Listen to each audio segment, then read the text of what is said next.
Okay, we are starting with our lamp mesh here. You can see that it's been combined, so it's all one mesh. All of it is in neutral position. The zeros on the translation and rotation, and the scale is set to 1. So the next thing we want to do is we want to start by creating our base skeleton. So let's go up here to rigging, and then you can go to your shelf, or you can go up here under skeletons and you can say create joints. Now, the way that I do it is I'll just create a joint out in anywhere in the world, right? So this is one method. Some people like to do this differently, but I'm just going to click and I'm going to create it. And the reason I do that is because when I create that joint for the first time, if we go into the attribute editor, we can see that there is no joint orient rotations on, and the joint itself has no rotations. It just has one translation. So there is nothing dirty about this joint. The joint is very clean. So let's go ahead and go into our channel box. We're just going to set all the translations to 0. You'll notice that joints have world position. They cannot show local position. So anytime there's a translation on the joint, it just means that it's moved in world position. So now that I've created my joint, I'm going to set the radius to 2 just so that I can see it a little bit better. And I can see it over here in the side view as well. This is going to be my root joint, but we'll just go ahead and name this later. I'm going to take this up here and I'm going to delete this or duplicate this joint. So I'm going to duplicate it and I'm going to move it up. Now, I'm not going to go all the way up to the first joint here. I'm just going to go ahead and place it down here at the base of this cylinder. That's because this is going to be my arm rotator. Okay, so then I'm going to go and duplicate this again, Control D, and I'm going to hold down the V key and I'm going to snap to the center of this joint. So I want my third joint here to be centered in this cylinder that we made. These cylinders will represent the joints of our lamp. All right, so let's go ahead and Control D again. You'll see it makes a fourth joint. We'll hold down V again and we will snap here to the center of that cylinder. All right, now we're going to go to Control and D again. We'll make our fifth joint and we're going to snap it up here to the top of our arm. This is going to be the end of our IK chain when we make that eventually. So I have 2 additional joints that I'm going to make that are going to continue down the chain. So we'll Control D again. You'll see it'll make a 6th joint. And like we did with the bulb, I'm going to hold down V and I'm going to snap to the center line of the head of my lamp. And then last but not least, I'm going to duplicate that and I'm just going to drag this out to the end of the head of my lamp. This is just going to be kind of a tip to the end of our joint structure that shows me where the head of the lamp is if I can just see the joints. Okay, so like we've done in the past, like with our pendulum, we're just going to select the bottom of the chain and then we're going to go up. So joint 7 will parent to joint 6. So hold down Control and click on joint 6. Now you'll have both selected and you hit P. That will put joint 7 underneath joint 6. If you don't see it underneath joint 6, something went wrong, so undo that. Select joint 6, hold down Control, select joint 5, and parent. And then you're just going to work your way up the chain, joint 5 to joint 4 to joint 3, joint 3 to joint 2, and then joint 2 to joint 1. Now if we hold down Shift and click on the plus, it'll open up our entire joint hierarchy. And let's go ahead and name this, okay? So joint 1 is going to be the root. We'll call this root. Joint 2 is going to be the arm. Now, we're going to think of the arm of our lamp similar to the arm of a person, so we'll name it accordingly. So if you click on joint 3, we're just going to call this shoulder, just so we get a basic understanding of this as an arm. We're going to double click on joint 4 and we'll call this elbow. And then we're going to click on joint 5 and we'll call this wrist. Now you can call it whatever you want, but those are the names that I'm giving it just so that we understand this as an arm. The last one I'm going to do is joint 6. You can double click on this and you can call this head, because that's going to be controlling the head of the lamp. Now, I don't necessarily need to rename joint 7 because joint 7 is just sort of like the tip, but you can name this head underscore end. And that way it tells you that it's the tip. Usually anything that is the end of a chain is designated with like a tip or an end word. Okay, so once you've created these joints, then we are ready to go and bind this to our lamp mesh. So our lamp mesh is a polygon mesh, and our joints here are going to be joined to it with a skin modifier. So what we're going to do is we're going to select all of the joints except for the end, holding down the Shift key, selecting the entire hierarchy. Then we're going to Shift select the mesh of the lamp, And then we're up here under rigging, we're going to go to skin, and we're going to say bind skin, and we'll go to the option box. Now here you can see it says selected joints. That's what we're going to want. So we'll hit apply and close. Okay, so once I've done that, if I select my mesh, you'll see that the channels are now dark gray, indicating that there is a skin mesh, and we'll see there's skin cluster 1 here. Okay, so now that I've got these joints, I can select them and I can go ahead and bend them, and you'll see that it will manipulate the geometry, but it's not going to look 100% correct. The reason for that is it's trying to bind this in a smooth way, like an organic object, but it's a lot of hard surfaces. So let's go ahead and go and fix that. So we're going to start by selecting our mesh. We'll go up here to skin, and then we're going to go down to paint skin weights tool. So if you do that and you hold down the option box, you can see it creates the tool settings over on the right hand side, and it'll put it in your toolbox list over here, so if you ever need to get back to it, you can just click on that. So there's two different functions that we're going to use here in the paint skin weights tools. This allows us to paint or change the weighting of joints. So what is white means that it is assigned to that joint. What is black means it is not assigned to that joint. And because this object is a hard surface object, we're going to want to what's called rigid bind. We're basically going to want to bind all the parts of, or all the vertices of one object to one joint. So let's show you how to do that. If you click on the select button up here under mode, you'll see that it shows the vertices of the object, and it gets you out of the paint skin weights mode. So you can double click on any part of this object, and double clicking will select all of the vertices on that part of the object. Anything that is not joined to it will not be selected. So even though this is combined, that is a separate piece of geometry under the combination. So it'll just select the base here. We're going to go to root, and we're going to go to back to our paint mode. So click on paint. You'll see it changes back to black and white. And then we're going to go to replace. We'll set our value to 1 and our opacity to 1, and we'll hit flood. You'll see when we do that, that it makes all of it white. So that means that all of the base here is going to be assigned to the root joint. Okay, let's go back to select. We're going to zoom in here, and we'll go to wireframe mode, hitting the 4 key. Then you'll double click on this little cylinder. We're going to go back to shaded using the 5 key, and we're going to hit the paint button again. Then we'll select arm, and we'll go ahead and flood that with white. Now you'll see arm is already influencing these parts of the object up here. Don't worry, we're going to fix that in just a sec. So now let's select shoulder. You'll see the shoulder when I select it. Anytime you select a joint up here in the list, it'll turn it light blue, indicating that that is the joint that you have selected here in the window. So let's go back to select. We will double click on the bottom cylinder, and then we'll go to wireframe, and we will double click on any vertice for the bottom part of the arm, the bottom part of the cube. Okay, let's go back into shaded view, and then click on paint. And then with our shoulder selected, we set our values to 1 and 1 and hit flood. Okay, let's go back to select. We're working our way down the skeleton. We'll double click on this joint here, go into shaded mode, and then we will double click on any part of this cylinder or this cube up here. Now those are overlapping, so I'll go up to the top and I'll double click on this, and then this is going to be our elbow. So we'll go back to paint, go back to shaded, click on elbow, and we'll hit flood. So now the elbow, that blue joint, is controlling the lower part of the arm. And then last but not least, let's go ahead and get the wrist and the head working together. So go back to select, double click on the top part, the top joint here, and we'll make this our wrist joint. And we'll change the value here to 1, and we'll go to paint, and we will hit flood. Okay, so you'll see that now that is 100% assigned to the wrist. Then we'll go back to select, we will double click on the head, and let's also get the bulb. So we'll go around the front, and we'll double click the bulb holding down the shift button, and go back to paint, and then with the head selected, we'll hit flood. So now as you pick down the joints, you should see that they are only assigned to one part of the lamp.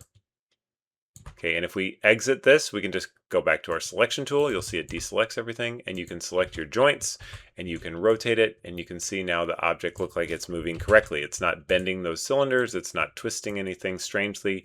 This is looking like a hard surface model. So now that we've attached our joints to the lamp, we can see that they are manipulating the lamp correctly. So we are going to add a couple of different features to our lamp rig. The first one is we're going to use what's called an IK chain, inverse kinematics chain. That's going to allow us to control the arm of our lamp from the top. So basically, as though you were holding something, like a wrist was holding something and it was controlling the arm from the end. It's called inverse kinematics because in standard kinematics you would control the arm usually from the top down, so the shoulder would then control the elbow, would control the wrist.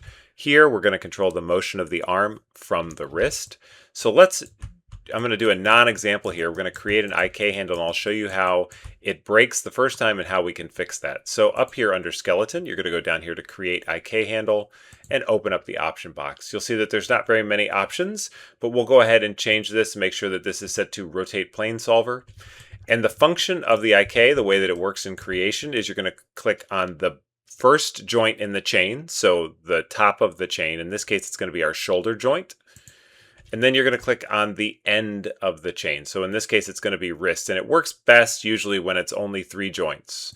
So we'll click on this and you'll see it kind of does some weird things. First of all, it turns the lamp 90 degrees, which is not something that we want. And then if I move this down, this IK handle down, you'll see that it's kind of breaking things. Now, it functions in that I can grab it and I can move it, but it's not bending the elbow the way that we want. It's not, think of how a lamp works. If you grab the top of the lamp, you move it around, it should move the arm, it should bend the arm, but it's not doing that. So let's just undo that. Okay, and we have to do one thing before we add the IK handle, and that is we have to tell Maya the way in which we want this to bend. So what I'm going to do is I'm going to select my elbow joint. I'm going to go to my channel box and then go to rotate.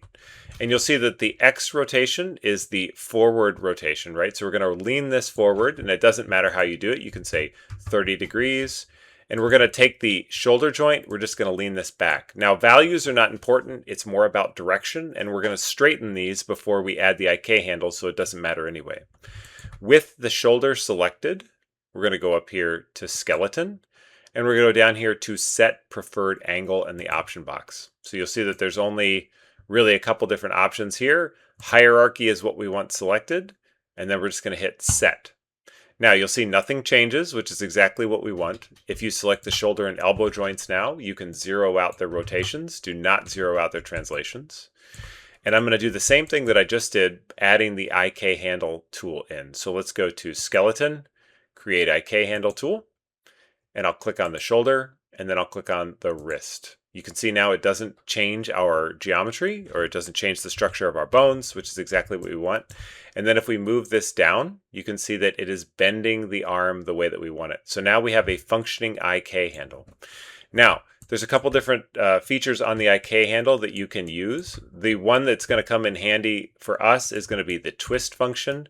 You can use twist, and twist will turn the arm about its axis. So this is the IK handle, and then if you use the twist feature, you can twist the IK handle at the base joint. In this case, it would be the shoulder.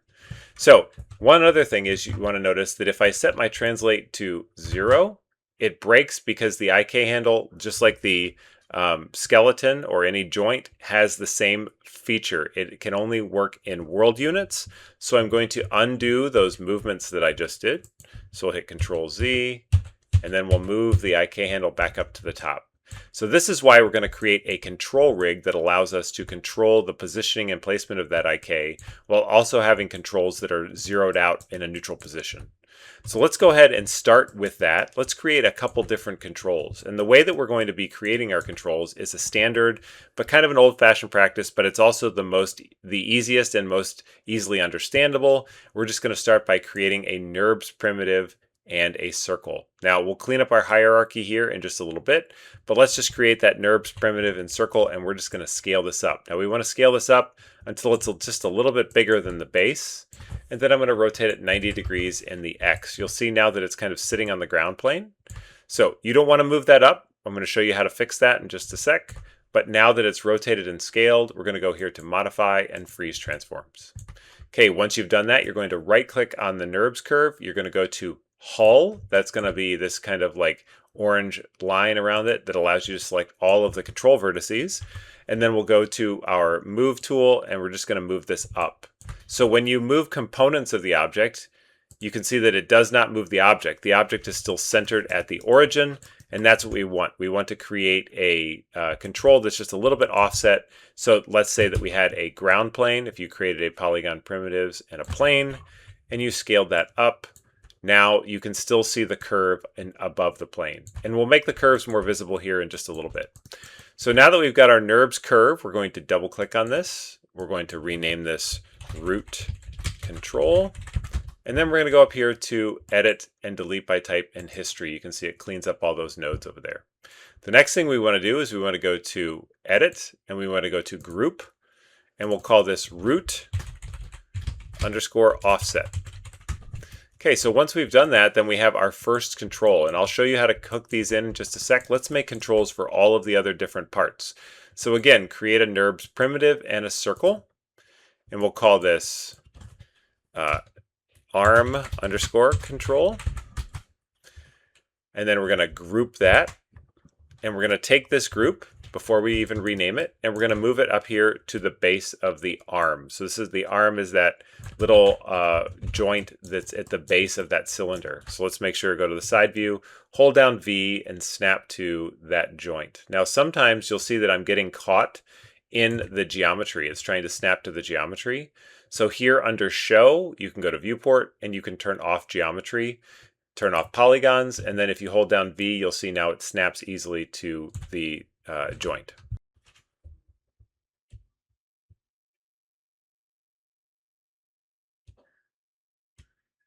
Okay, so now that we've snapped this to the joint, we'll go ahead and go into our arm control, and we're going to scale it up. Now we're not going to move it, we're just going to scale it up, and you'll see that it's turned a little bit. So let's go ahead and go and rotate it 90 degrees. And then once that's done, then we go to modify, freeze transforms, and then edit and delete by type and history. So that cleans it all up. Now the same thing that we did in the last one, we want to do again. We're going to go to our wireframe. You can also do it in the side view here. You can right click on this and say hull, and then you can just select your hull and you can move it up so that it does not cut through the geometry. Now this allows us to scale or move the arm. So we'll just scale this up just a little bit. Okay, so now we've created a group with an arm control. Let's go ahead and rename this group, and we'll call this arm underscore offset. And then we're going to duplicate this and use this for our controls for the IK handle. So let's go ahead and hit Control and D. We'll move this up. We'll hold down the V key and we'll snap over here in our side view to the very top of the hierarchy where we see the wrist joint. Now you can see that this is a little bit offset now and it's cutting through the head. So we'll just click on Hull and we'll move this down. Now the other thing that's cool about using components to change the look of a control is you can make things look unique. So if we go in here to control vertex, you can select some of these control vertices. Right, so I'll select every other one. I'll have 4 selected and I can scale it in. And then I can right click and say hull, and I can scale the entire hull to be a little bit bigger. So now the look of our end effector here, the look of our IK control is going to be a little bit different. So again, if we click on our arm control, the arm control is centered in the wrist joint there, and that's exactly what we want. So let's instead name this wrist underscore offset, and we'll call this wrist underscore control. Okay, so we've created that. And the last one we want to create is the head. So let's go ahead and create the head control. We'll go to create, NURBS primitive, and circle. And then we're just going to move this up. And you'll see that it'll move to the, oops, sorry, we want to do that, undo that, and then group it, Control G. And then we'll move the group up. So we're going to move the group up to the top of the head. So here we can just say V and snap it to our joint. And then we're going to go up here and select our NURBS curve, and we're going to scale it up. And then we're just going to select the hull, and we're going to move it down to the end of the lamp. So the head control is just going to be kind of here at the end of the lamp where we can grab it at any time. So let's rename this, call this head underscore control. And you'll see that when I move the component, like a NURBS curve or a hull, that it leaves the center of that object in the place where it was. So that's why we move components and not objects.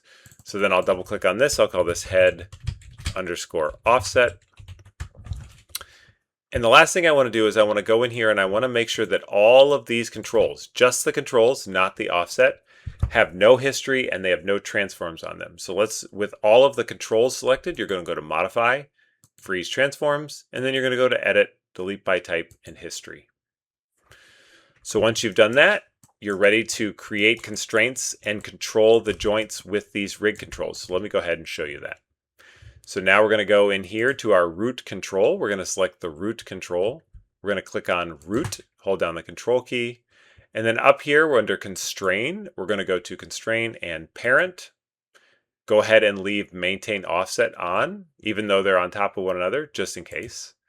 And then we're going to go to constrain and scale. So now this root control has the ability to move, and it has the ability to scale my joints. All right, so let's go ahead and add those same things to the other parts of our skeleton. So select your arm, then you're going to hold down Control and click on the arm joint. Then you're going to go to Constrain, Parent, Constrain, Scale. And you'll see that when you do that in the hierarchy, it makes these parent and scale constraint nodes. Don't worry, we're going to clean those up in just a sec. Now the next thing we need to worry about is the wrist control. Select wrist, but instead of selecting the wrist joint, you're going to actually select the IK handle, right? So hold down Control, select the IK handle, and instead of a parent, you're going to say constrain, and you're going to say point. This means that it's just going to control the position of my IK handle. So if I select that NURBS curve, I can move it around, and you can see it's moving the IK handle the way that I want it to. The problem is that it's not controlling the head the way that I want it to, because it's not keeping the wrist in line with the control. So I need to add another constraint by clicking on wrist control, holding down Control, and clicking on wrist. Now, unlike the last one where we just did the translate values, now we're going to do just the rotations. So go to constrain, and you're going to go to orient. Now when you do that, you won't see much except that it creates this little orient constraint up here. But now if I move this control, you can see that the head is now following that wrist control. Okay, last but not least, I'm going to select the head, and then I'm going to Control select the head joint, and I'm going to say constrain parent and constrain and scale. Okay, once I've done that, then you can see that I've connected all of the different parts of my object. The curves are controlling the objects, but the problem is that the curves themselves do not follow the hierarchy of the joints. So it's actually going to break things. So what we need to do is we need to parent these controls in a way that they can function the same way as the rig does. So like we did in the joints, let's start at the end. We'll select the head offset, and the head offset is going to go under the wrist control. This is very important because some people will take the head offset and put it under the wrist offset, but that's not what we want. We're actually going to add animation to our wrist control. So we want the head offset to follow wrist control. So select wrist control, then you're going to go to edit and parent, or you can hit the P key. Wrist offset is going to go under arm control and hit P. And then arm offset is going to go under root control. So hit P. Okay, now that you've done this, let's go ahead and open up our hierarchy. And you can see now that all of our curves are nested in a hierarchy. And if I move the root using the root control, the whole lamp moves correctly. Normally, in a more complex rig, the wrist itself that controls the IK might be a separate object or outside of the root, so these two can move independently of one another. But for this simple assignment, we're just going to go ahead and leave the wrist control underneath the root control. So once you've done this, then you have all of your objects able to control your joints. You can rotate the arm, and you can see it rotates that. But the problem is that it is not rotating the IK handle. Right? Because the IK handle has this twist function that overrides everything. So I can turn the IK handle automatically. So we're going to add one more control that's going to allow us to fix that automatically and not have to go in and key that when we want. We're going to create a different type of control here. We're going to go to create and locator. Now a locator, it has to be in world space too, but you can scale it up, or you can go under the locator node and you can change the local scale to be 5. If I go to wireframe, you can see that it basically is like a plus here. It's like a green plus. So let's go ahead and group that the same way we did our control curves. We'll name this arm underscore target underscore offset. Then we'll open this up and we'll call this arm underscore target. So this arm target is going to be what our IK is going to point at. So if we want it to twist with the body control, then we're going to have to fix that. So let's go ahead and select the arm target offset. We'll hold down V and we're going to snap it up to the elbow here. And then we're going to move it backwards. So you're going to move it backwards about 20 units. Now what this does is it actually points the IK handle to it. So if I move this down and then I move this right now, I'm not seeing any change. But when I add a new type of constraint, you'll see the change that that does. So let's select the IK, the arm target. Then we're going to hold down Control and select IK handle. We're going to go up here to constrain and we're going to add what's called a pole vector constraint. So you'll see that it adds this green line, this green diagonal line that goes from the base of the IK handle to the locator that I just created. And in the back, we see the white arrow pointing the direction, default direction of the rotate plane solver. So now click on arm target. If you move this side to side, you will see now it moves the arm side to side. The problem is that when I rotate my arm, I'm still not getting the result that I want because this arm target needs to be underneath that as well. So let's click on arm target offset and we'll hold down Control and click on arm control. And we're just going to hit P or parent. Now you'll see that when I close up my wrist, I have two objects that are parented under the arm control. That means that they are siblings of one another, and that's how we want it. So now let's rotate our arm, and you can see now that because we have that arm target underneath it, it is rotating correctly.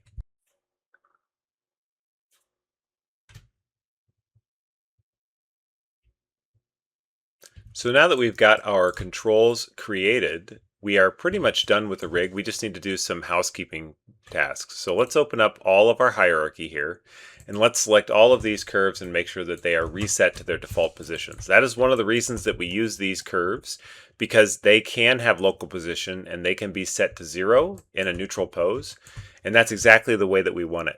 Now, one of the things I like to do is I like to make it easy to go and select curves. Sometimes it's easy to do it in the window, but sometimes in a pose, your character will obscure the curves. So there's two things that we can do to fix that. The first one is we can go in here and we can go to our root offset. We can go into the attribute editor, Control A, and then under the root offset down here under display, if you open this up, you can change drawing overrides. So click on drawing overrides, enable override, and then you're going to change this to yellow. So drag it out here somewhere in the middle. Now, because we're doing this on the offset node, it will take all of these curves underneath it and it will turn them yellow. And that makes them a lot easier to see. You can also do one individual curve at a time. Like for instance, if I select my arm target, you can see that I can go to the arm target and I can go to display, I can click enable override, and then I can change that to be any other color that I want. If I wanted it to be red, it can do that too. So that will override the yellow from the root control, but the root control will now control the color of all the other joints, or all the other controls. Okay, so the next thing we need to do is we need to group and name some of these things. Let's go ahead and delete our plane. Then we're going to name our IK handle tool arm underscore IK. And with the IK selected, we're going to select just the constraints. Now the constraints, because they're just connections in the guts of the system, we can put those anywhere that we want. So if you select all the constraints, the effector, and then the arm IK, you can go to edit and group, and it creates a separate group, and we'll call this constraints. And then we're going to take our lamp mesh, we're going to go to edit and group, and we're going to rename this group geometry. Let's close all of these up. Whoops, I grouped the wrong thing. So let's take our lamp mesh and we'll move it down into geometry.